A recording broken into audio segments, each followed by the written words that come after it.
ஒருத்தர் நம்ம குறை எடுத்து சொல்லும்போது 3 காரணங்களுக்காக சொல்கிறாங்க எனக்கு தெரிஞ்சு. அதுக்கு மேலேயும் இருக்கலாம்.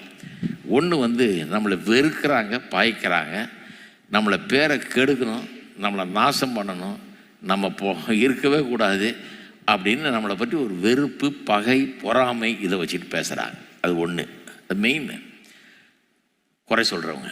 2வது, அவங்க நினைக்கிறாங்க அவங்க நம்புறது தான் கரெக்ட், அவங்களுடைய உபதேசம், அவங்களுடைய நம்பிக்கை கரெக்டு, நம்ம சொல்கிறது தப்புன்னு நினைக்கிறாங்க. அதனால உங்களை குறை சொல்லலாம்.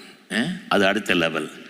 3வது, உண்மையாகவே உங்கள்கிட்ட ஒரு குறை இருக்குதுன்னு உங்களை ரொம்ப நேசிக்கிறவங்க, உங்களுடைய நலனை விரும்புகிறவர்கள், நீங்கள் நல்லா இருக்கணும்னு நினைக்கிறவங்க, உங்கள் பின்னால் நிற்கிறவங்க உங்கள்கிட்ட சில குறைகளை பார்க்குறாங்க.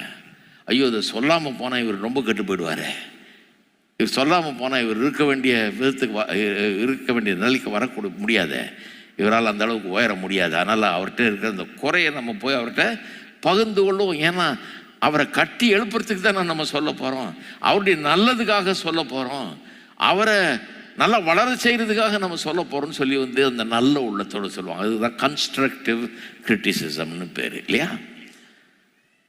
இந்த முதல் 2 கேட்டகரியில் இருக்கிற ஆளுங்களை திருத்தவே முடியாது, அவங்கள திருத்தவே முடியாது. நாய் குறைக்கிற மாதிரி குறைச்சிக்கிட்டே தான் இருக்கும். அது கண்டுக்காமல் நம்ம போகிற மாதிரி போயிட்டே இருக்க வேணும் தான். அப்படிதான் அது.